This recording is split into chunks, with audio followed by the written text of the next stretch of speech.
Pada hari ini kita akan belajar khusus tema perancangan pementasan teater tradisional. Ada beberapa perancangan pementasan teater tradisional.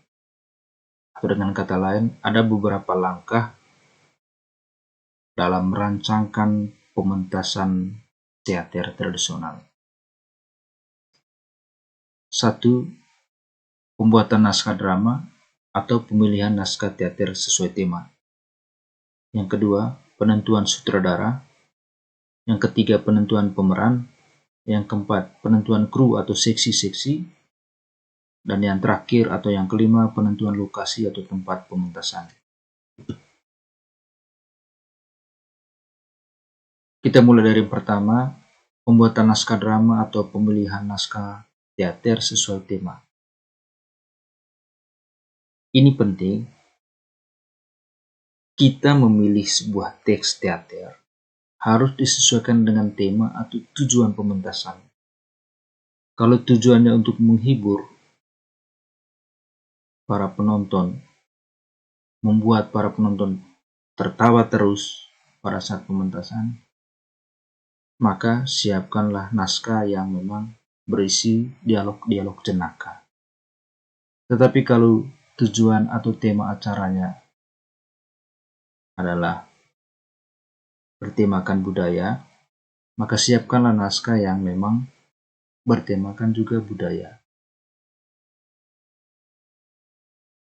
Naskah adalah teks yang berisi cerita atau dialog dan lakon yang bersumber dari cerita rakyat, dongeng, sejarah daerah, legenda, termasuk bersumber dari teater asli daerah. Karena ini tema kita tadi berkaitan dengan pementasan teater tradisional, maka naskah ini maksudnya naskah yang bersumber dari cerita rakyat, legenda, dongeng, dan sebagainya. Termasuk bersumber dari teater asli daerah. Bersumber dari teater asli daerah itu maksudnya bahwa di daerah atau di kampung sudah ada teater asli. Misalnya di Manggarai ada teater asli Congkolokap, ada teater asli Rokomulas Poco, ada teater asli Tukem Baru atau Masuk Minta Orang Manggarai. Kemudian mungkin sutradara mau mengolah lagi teater asli ini untuk dipentaskan di atas panggung. Naskah juga berisi nama-nama aktor atau pemeran dan situasi pementasan. Beberapa hal yang perlu diperhatikan untuk menentukan teks teater yang berkualitas. Pertama, mesti sesuai dengan tema atau tujuan acara. Ini sebagaimana yang saya jelaskan di awal tadi, perlu disesuaikan dengan tema atau tujuan acara. Maka dengan demikian, teks yang kita siapkan juga harus sesuai dengan tema atau tujuan acara itu. Yang kedua, memiliki nilai filosofis. Teks teater atau pementasan teater itu harus mampu memberikan daya reflektif dan permenungan bagi penonton. Dengan demikian, memunculkan daya perenungan atau daya pikir yang lebih luas lagi untuk para penonton. Contoh, mungkin orang Jawa ketika menonton itu yang dipentaskan adalah misalnya teater orang Manggarai, mungkin orang Jawa atau orang di luar Manggarai misalnya menonton, di sana ada percakapan, ada dialog yang selalu mengatakan iyo. Ada kata-kata yang selalu muncul iyo. Nah, di sana kan ada sebuah nilai filosofis yang muncul. Kemudian penonton menilai, oh ternyata ini cara berpikir orang Manggarai ketika berbicara dengan orang yang lebih tua, dia jawab iyo. Juga mungkin di dalam teater itu beberapa kali ditunjukkan orang yang selalu lewat di depan orang lain, lalu menunduk dan merentangkan tangan ke bawah. Kemudian orang yang menonton merasa bahwa ini sebuah hal yang baru.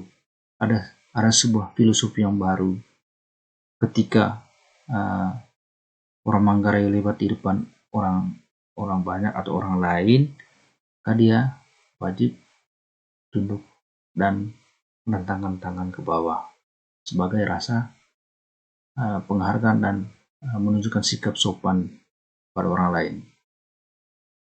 Yang ketiga, teks teater itu atau teks drama itu memiliki nilai artistik. Jelas sekali bahwa teks teater harus mempunyai nilai seni yang luhur. Teks teater atau pementasan teater yang tidak memiliki nilai seni itu bukan teks teater yang berkualitas. Yang keempat, memiliki nilai etis dan etika. Itu berarti teks teater atau pementasan teater itu harus mempunyai nilai manfaat dari segi moral. Dengan kata lain, memiliki pesan moral untuk penonton. Yang kelima, memiliki nilai komersial.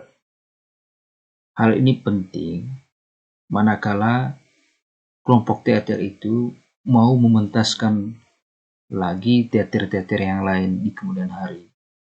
Maka setidaknya juga harus mempunyai nilai komersial.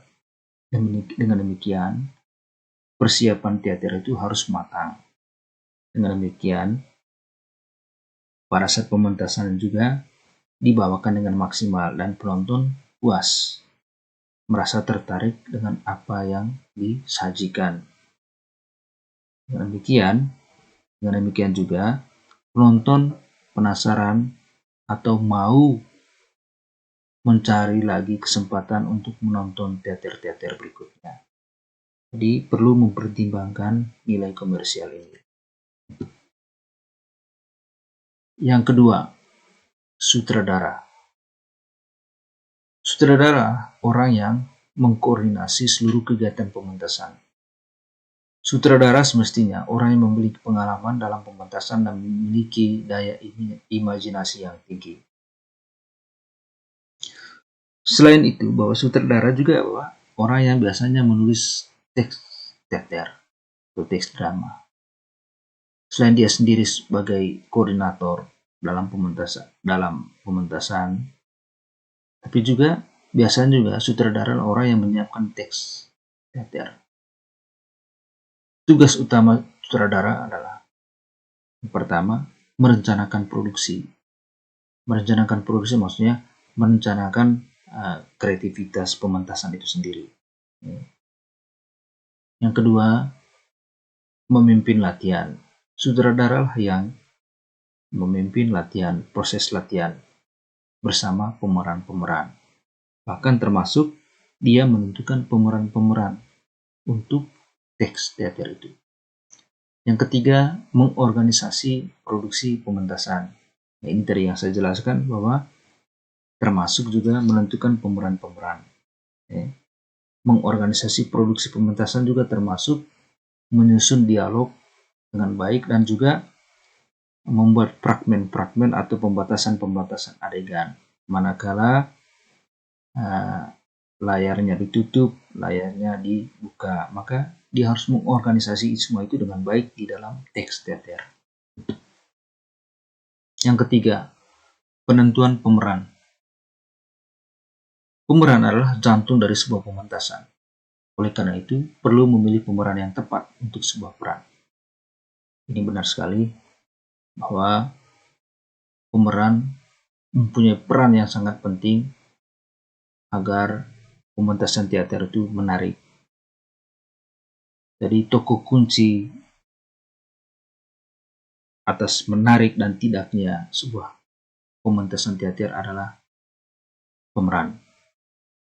Maka harus benar-benar menyeleksi pemeran yang cocok atau tepat untuk sebuah karakter. Beberapa potensi yang ada pada seorang pemeran. Pertama, semangat. seorang pemeran harus punya semangat yang tinggi untuk mengambil bagian dalam pementasan itu. Yang kedua, lingkungan. Punya potensi lingkungan. Potensi lingkungan juga bisa dikatakan bahwa dia bisa beradaptasi dengan lingkungan atau setting tempat di mana teater itu akan dipentaskan. Maka dia harus bisa beradaptasi dengan lingkungan sesuai dengan tuntutan dari teks teater. Dia bisa beradaptasi.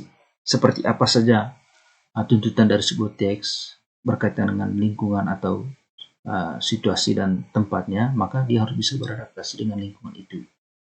Yang ketiga, potensi tubuh. Dia harus memiliki tubuh yang sesuai dengan tuntutan dari teks teater itu. Berikut, dia mempunyai panca indera, tuntutan panca indera. Maka dia harus memiliki panca indera yang memang bisa mewakili apa yang diharapkan dari teks teater itu. Yang kelima, memiliki akal dan hati. Akal itu kemampuan untuk menguasai teks teater itu. Sementara hati itu berkaitan dengan bagaimana dia bisa mewakili perasaannya, bisa mewakili isi teater itu atau karakter dari seorang peran, yang nanti dia akan bawakan. Maka perasaan dan hati yang memang dituntut dari teks teater itu, maka seorang pemeran harus mampu menguasai itu. Hati dan perasaannya harus benar-benar mewakili karakter sesuai dengan apa yang diharapkan dari teks teater itu. Yang keenam, imajinasi.